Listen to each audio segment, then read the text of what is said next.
Hello and welcome to Newsroom. We're live from Islamabad and I'm Sharmeen Ali. Prime Minister Imran Khan in an interview with CNBC rejected the criticisms of the China-Pakistan economic corridor that have been going around lately by the United States. And he said that basically he insisted that the project is really helping the economy. And he also said that when he was asked by Hadley Gamble, who was the interviewer, about whether CPEC is a debt trap for Pakistan, he said it was nonsense. So he's actually just put an end to those rumors that CPEC is a debt trap for Pakistan. We'll go into that further in more details in the course of this program. Also, China has urged the world to recognize Pakistan's efforts in fighting terror financing and in its counter-terrorism efforts as well. And this is during a review that's taking place in Beijing by the Financial Action Task Force. And the Chinese Foreign Ministry spokesperson Geng Shuang commented on Pakistan's compliance report, which was also discussed during this FATF meeting. So we'll be talking about these two very important topics on our program today. Let's begin the program with what the Prime Minister said in the interview regarding the criticisms that the China-Pakistan economic corridor have been facing. Have a look at this. When the Chinese came to help us with this BRI and then the CPEC, which is the Pakistan-China Economic Corridor, we were really at the rock bottom. And so we are really grateful to the Chinese that they came and rescued us.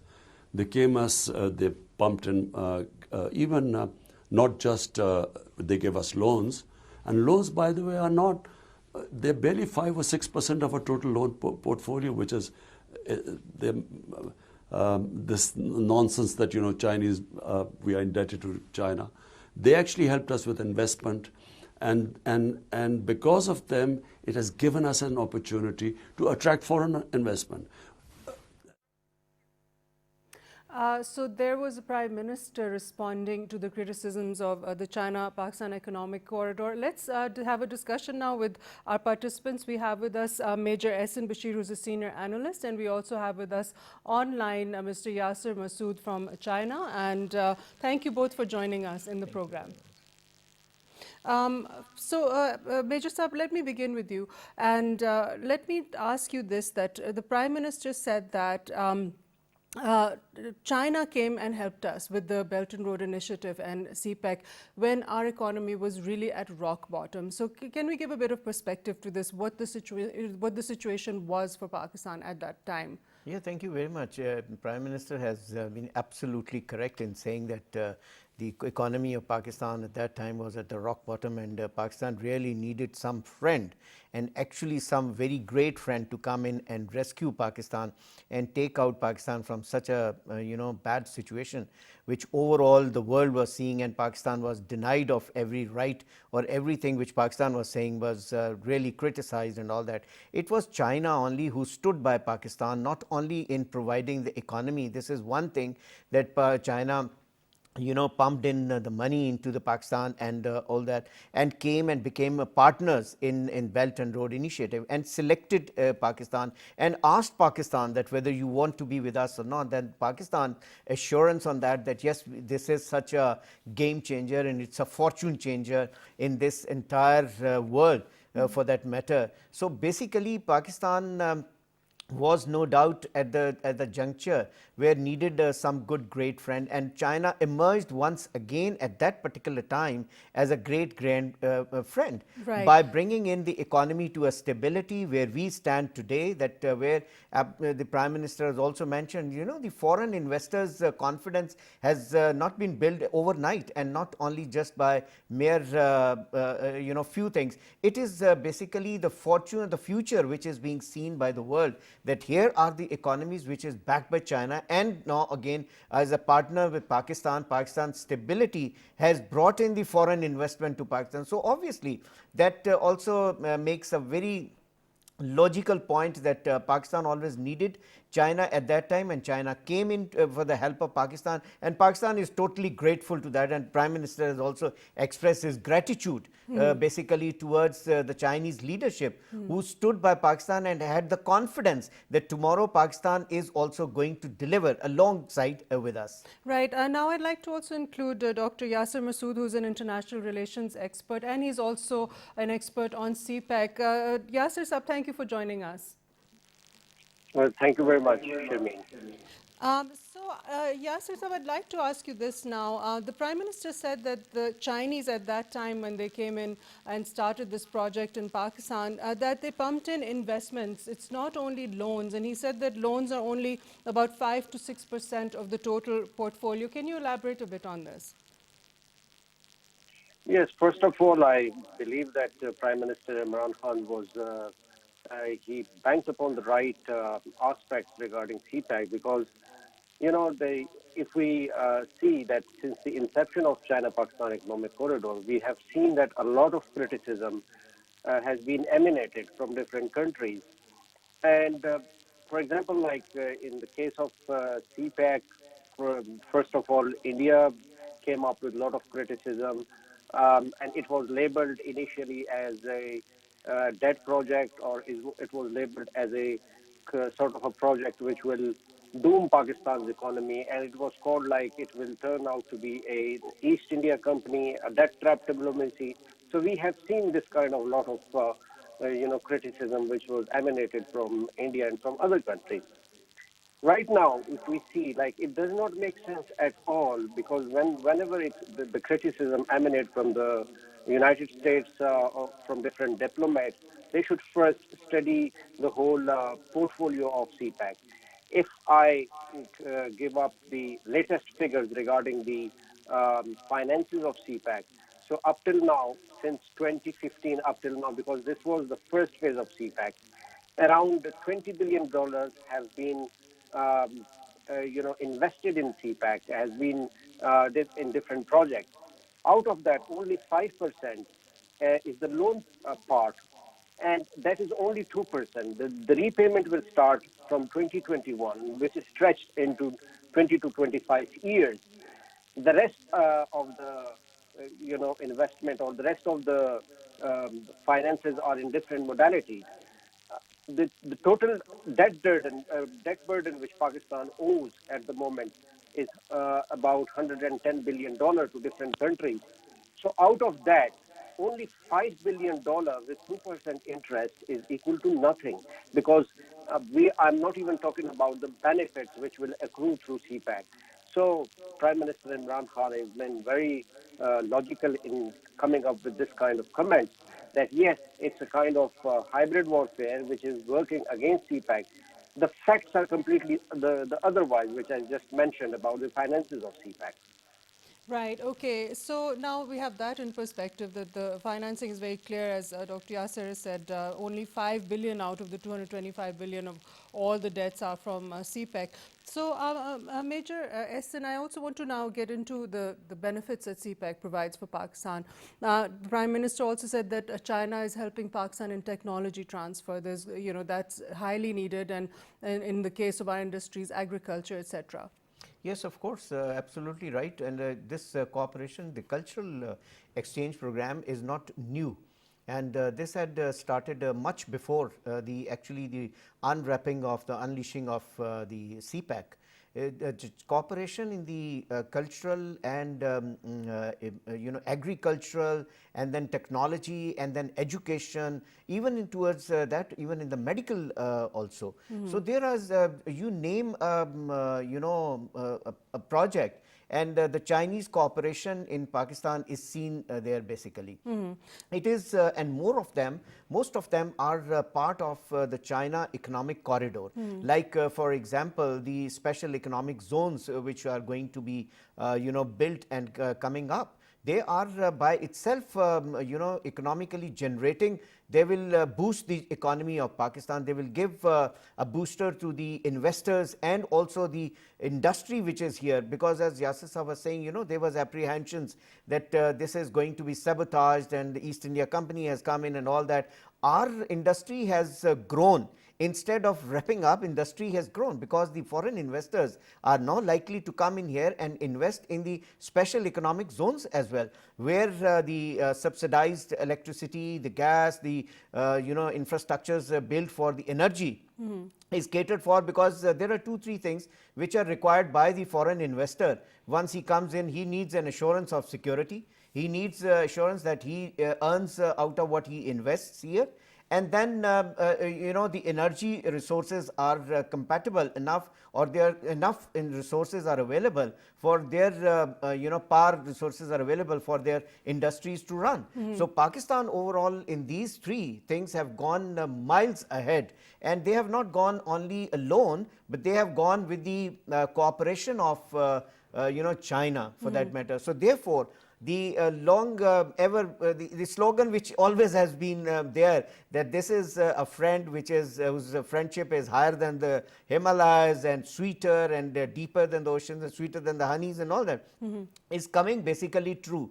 What the problem here is, why this there's a requirement of being standing on a rostrum and then giving your justifications why we are trying to cooperate with China. We need to understand the mindset of the enemies of Pakistan as well. They don't want, right from the day one, they are trying to conspire against Pakistan so that something should go wrong, and the confidence built which has been built between these 2 joints in times to come. Economy, China is, by the way, already an economic joint, and Pakistan is also at the fast track, is coming onto it and becoming a joint track, at least a joint economic joint in this region in Southeast Asia, at least for in a very near future. They have already crossed that borderline, and we are now on to that flying start. Already Pakistan has taken that. So the enemies of Pakistan would always like to jeopardize, would always like to have a propaganda, a negative propaganda against that, so that this project does not get unleashed and does not get fully matured, because they exactly know that if once it gets matured fully, then the whole world scenario is going to change. The economic regional scenario and the scenario for Pakistan. Scenario is already, Shameen, changing. The global scenario is likely to change by economic corridor. Right. So now I'd just like to bring Yasir Saab back into the discussion. Yasir, we're just talking about, Major Saab was saying about the critics of CPEC. Now, recently, senior US diplomat Alice Wells was visiting Pakistan, and she urged Pakistan to rethink wholeheartedly, embracing this initiative of China. And also recently, when Foreign Minister Shah Mahmood Qureshi was in the US said they're going to be sending multiple trade delegations to Pakistan as well. Your comments on this, please.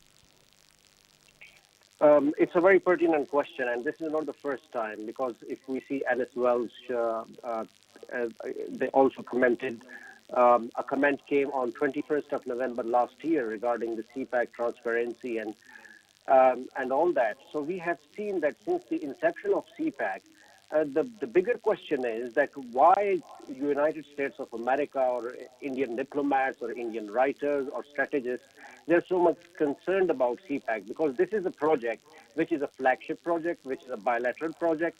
It has been attributed, like we have attributed so many slogans to CPEC. For example, it is being called as the linchpin of Belt and Road Initiative. It is being called the heart of Belt and Road Initiative. And because of Gawada, this is called the zipper of Eurasia. So it is going to be the epicenter of the connectivity, geostrategic connectivity. The first question is that why they are so much concerned about it, and in spite of coming up with a lot of clarifications being on part of Pakistan's government, on part of Chinese government, time and again we have seen that criticism is emanating from these 2 countries. I think it's not without a reason. And there is a sort of, if we see there is a method in this kind of madness against CPEC, and the method is, we call it as kind of a hybrid warfare, which is working against CPEC. Why United States of America is so much concerned and against CPEC? Because they have pivot Asia policy. They want to compete China, and for that matter, they have initiated this kind of hybrid warfare against Belt and Road Initiative. Be it on the other side, for example, like the trade war between 2 countries. That is understandable. But why India? India is so much concerned because this project, China-Pakistan Economic Corridor, is going to give so much leverage to Pakistan strategically, politically, and above all, the most importantly, economically.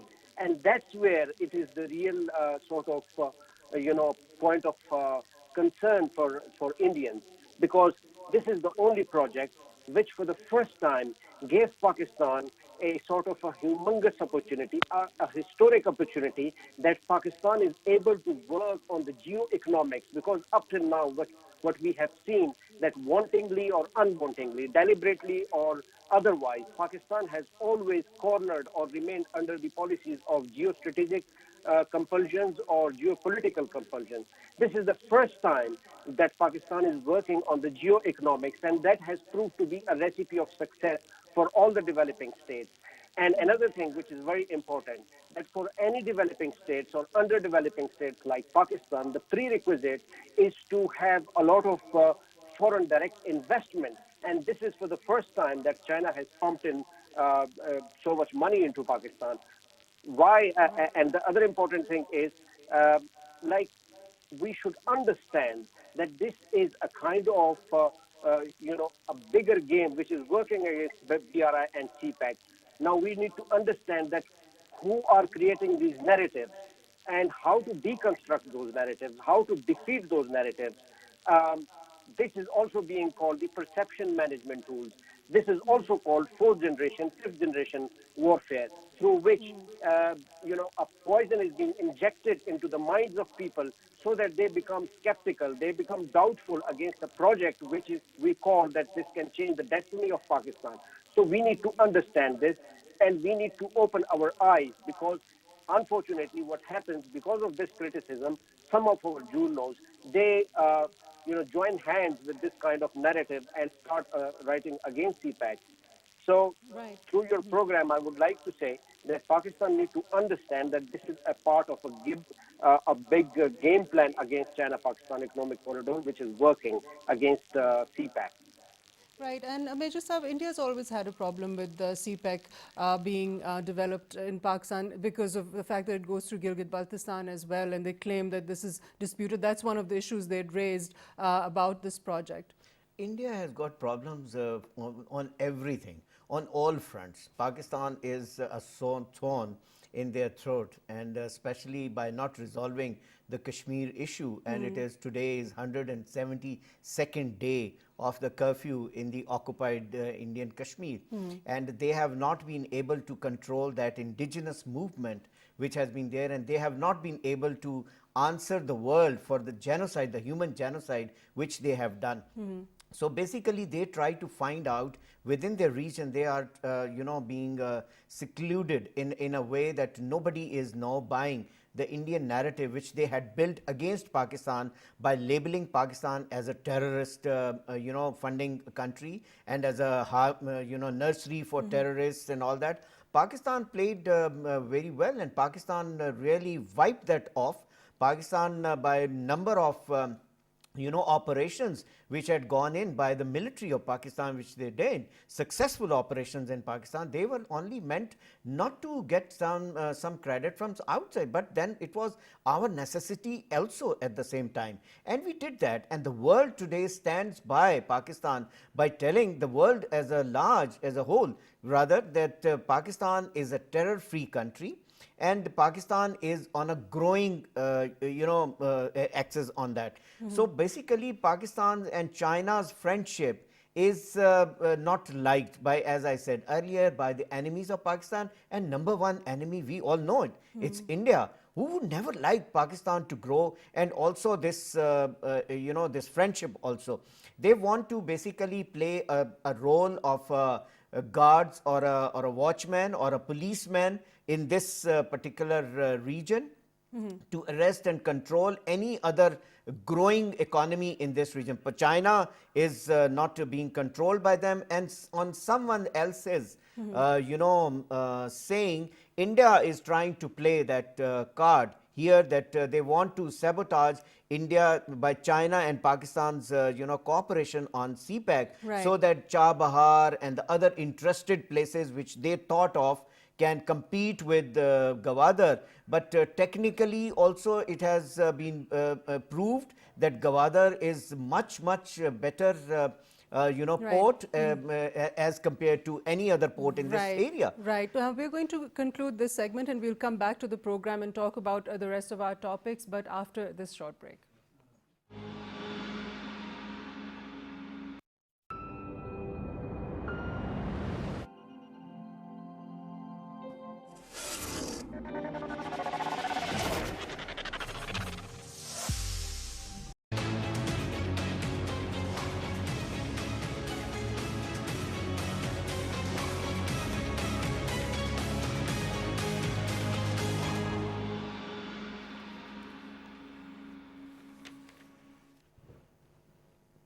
Welcome back, and now for our second topic, which we're going to be talking about, that China has urged the world to recognize and appreciate Pakistan's effort in combating terrorism. And this was at the Beijing meeting right now, where the Financial Action Task Force is reviewing Pakistan's compliance on the FATF requirements, headed by the Minister for Economic Affairs, Hamad Azhar. So we come back to our guests, Major Ehsan Bashir and Dr. Yasir Masood, who is with us on Skype from China. Sir, Major Saab, I'd like to ask you now that China has asked that the world recognize that Pakistan has made a lot of progress as far as combating terrorism, which we've been saying throughout, Prime Minister Imran Khan has been saying throughout. But they've also said that Pakistan has made a lot of efforts to strengthen the counter-terrorism financing system, which has been a huge task considering the resources available to the country. And it's also China has also said that the world should also aid and encourage Pakistan and help in terms of resources as well. Well, we have seen a lot of questions asked by FATF on that account. That before not today, it's a good news that yes, their stance is getting softened as far as economic sanctions and FATF, removing Pakistan from one list and putting it back into the other, white list. So Pakistan has made a lot of, and not only a lot, but significant steps Pakistan has taken in that true direction, on which the FATF had pointed out that Pakistan needs to do this, 1, 2, 3, 4. So Pakistan addressed all of them. It's good that the world today recognizes, and the world on that forum, the Chinese, those who are very important and has a saying on that, has also told the world as a whole that you need to accept the reality that Pakistan has done enough for what the FATF was asking. Right. Okay. And now I'd like to also bring in Dr. Yasir Masood. Are you still with us online? I am. Okay. Yes, sir. Now, your comments on the Chinese Foreign Ministry spokesperson about Pakistan's efforts in combating terrorism, and especially counter-terrorism, terrorist financing. Yes, I think China has always been very vocal about Pakistan's effort regarding peace and prosperity in the region. And let me tell you, I'll come back to your question, but let me tell you that what Pakistan has achieved in terms of, even if we turn the clock back to Cold War era or after 9/11, I think Pakistan is the only country under the sun which has suffered the most. If we talk about the war on terror, Pakistan has lost around 70,000 people, and we have lost we had a loss of about more than 120 billion of economy, on top of collateral damages and on top of the image which, it has ruffled Pakistan image as well. So instead of, recognizing Pakistan's efforts in terms of, even if we see Pakistan's role and leverage which Pakistan has given to the rest of the world regarding the peace and prosperity in Afghanistan, even in case of India, Pakistan has been very cautious, and I think the credit goes to Pakistan that up till now, the kind of government India has at the moment, instead, against that government, Pakistan's stances have been very sagacious. So all things are quite, as far as the FATF requirements are concerned, Pakistan has been fulfilling. But every now and then, Pakistan has been blamed that Pakistan is already on the grey list or Pakistan can go to the black list. I think China realized it for quite some time now, and this is the time where China is joining hands with Pakistan so that the rest of the world should realize that what Pakistan has achieved and what Pakistan has gone through. So I think it's the right time that, and it's a positive sign for China and both for Pakistan, that Pakistan is reiterating this fact that we should not be blamed for it. Rather, we should be recognized for what Pakistan did, not only for itself, but for the entire region regarding peace and prosperity. Right. Now, I'd like to ask both my guests this question going forward, because Pakistan has had various reviews over the years by FATF. And in 2010 to 2012, Pakistan was blacklisted for being non-compliant, but then it was upgraded in 2012 onto the grey list. And after enacting an anti-money laundering bill and setting up the financial monitoring unit. Now also, in 2015, Pakistan got off the grey list. And now in 2017, after President Trump became president, and there were various changes with the regional dynamics, India and the United States becoming closer friends. Again, Pakistan was placed on the grey list with additional increased demands from the country. And now, in that sense, would you say that this FATF review process, now it's there, FATF was formed by the G7 countries in order to combat money laundering and drug trafficking initially in 1989. And after that, they included terror financing after 9/11 and to control such crime around the world. It's supposed to be a very neutral organization, and it's supposed to be going according to the UN mandated different regulations that countries have to follow. But we're seeing that the demands on Pakistan have been expanded, and they're becoming more and more recently because of India's growing influence on the member countries. Yasir Saab. Yes, I think you're absolutely spot on, because if we see, and there are a lot of other examples, like in terms of Pakistan, we have already felt that even we were in the grey list in 2009 and then 2012 and then again now for a long time. I think Pakistan has been cornered, and it seems that because of the Indians' clout internationally and in the region, and especially with the growing and strong strategic partnership with the United States of America, and one of the bigger plans of India to isolate Pakistan diplomatically. I think all the strings, if we see, they are going against one thing, and that is how to stop, how to impede Pakistan's progress geo-economically, because that is the only thing which can give Pakistan much more leverage in the region, even if we talk about CPEC or otherwise, because we have suffered strategically, we have suffered politically, and if we grow economically, I think Pakistan can become the Asian tiger in this region. Pakistan can achieve a lot, because once Pakistan has grown economically, it will have much more leverage, it will have much more influence, not only in the region, but internationally. And I think so that is where, there is a bigger game plan against Pakistan, how to corner Pakistan, how to, give Pakistan lesser space. Because on the other side, we have seen that FATF, how much it is justified and how much it is in terms of, we see its justification in terms of other countries. So I think Pakistan has been cornered, but I think Pakistan up till now is not only is in compliance to all the efforts which FATF, all the requirements Pakistan has been fulfilling, but it is the time that Pakistan should take much more robust action, and I think with the help of China, Pakistan is on the right track.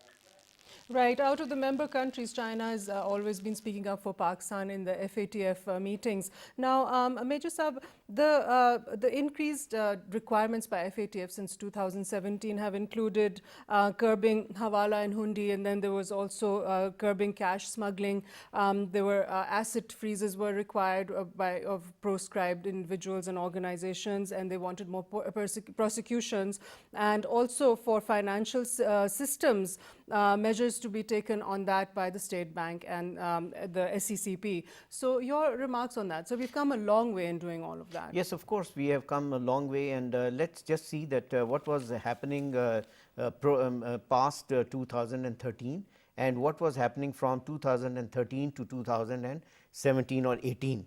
You know, we need to see that. Our policy, I would be a little, or this is my personal and my own view, that Pakistan has not been very active, you know, in pursuing its case internationally, and that also played a very major role in bringing the perception of Pakistan, you know, negativity was promoted by the enemies, and we were unable to counter at that level on those years.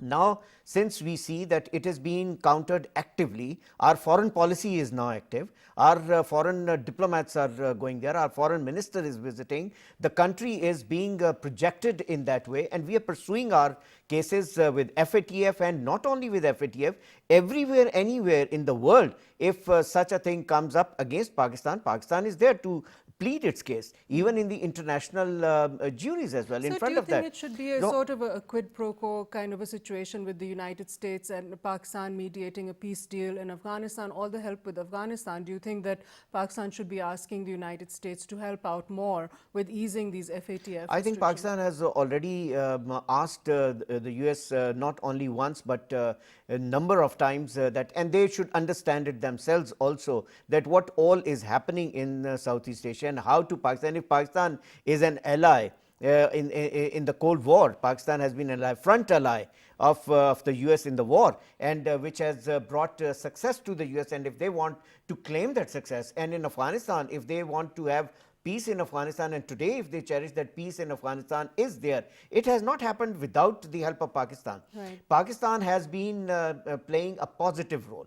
Pakistan's policy is always to have peace in the region, peace in the countries, and also grow economically. So Pakistan is also, India on the other hand is, look what are they doing. Pakistan is just asking US to intervene to get the Indian occupied Kashmir issue resolved.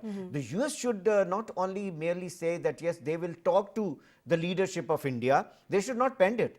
They should rather immediately talk to them and get the issues resolved. If they are honest and if they are sincere in having the situation, you know, a peace deal here in Afghanistan and otherwise, they should always act like a mature, like a big country. They should do that in this region. Whereas we see that Pakistan has been, you know, labeled sometimes in through the FATF, a number of you know points against Pakistan, and Pakistan starts you know, but Alhamdulillah, Pakistan's policies have been very positive. Pakistan's government has been very you know, focused on what to address, and they have done it. And today the image of Pakistan is in front of everyone. Yes. There's And no now need to really us to tourism. say that, Right. but it is the actions which we always say, it is not the words, but the actions should speak louder than the words. Right, So and- Pakistan's actions, the government's actions and the others' actions are speaking now louder because the results are now coming in. Right, absolutely. And Prime Minister Imran Khan and his team have been working relentlessly to bring about peace in the region, and Pakistan is being seen now as a peacemaker, even with the situation with Iran and Saudi Arabia, as well as with Afghanistan. And Prime Minister Imran Khan is facing multiple challenges on different fronts in order to bring about that peace with the neighborhood. So let's hope that he is successful in that. That's all the time we have for today's program, and I'd like to thank our guests for joining us today, Major Ehsan Bashir and Yasir Masood. Thank you both for joining us today online, and it was a very interesting discussion, and hopefully we will overcome this FATF next plenary meeting in February with all the efforts that the government has made. Thank you again for joining us today on Newsroom, and we'll see you next time.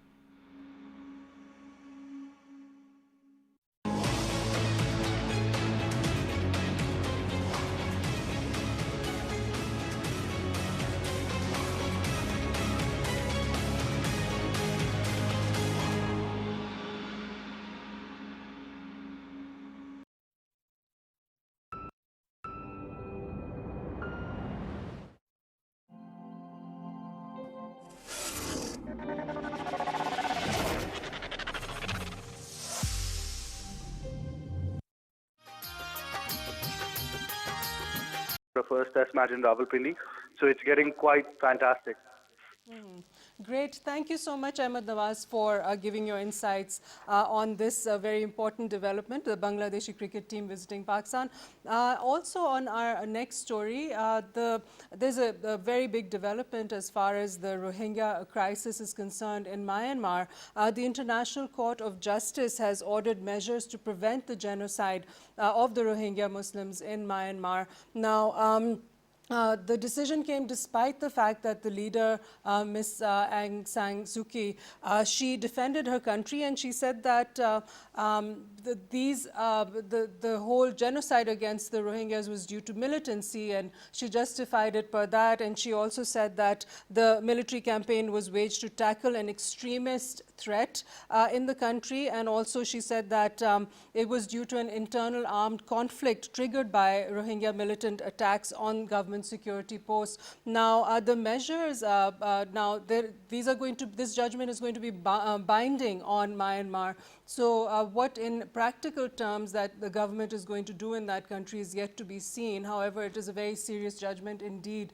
And the fact that this case was brought to the International Court of Justice by Gambia was a huge development as well. And now this judgment is a very good positive step in the right direction in order to halt this genocide that we've been seeing happen over the last couple of years. So that's all for our program today. And I'd like to thank all of our guests for joining us on Newsroom, and we'll see you next time.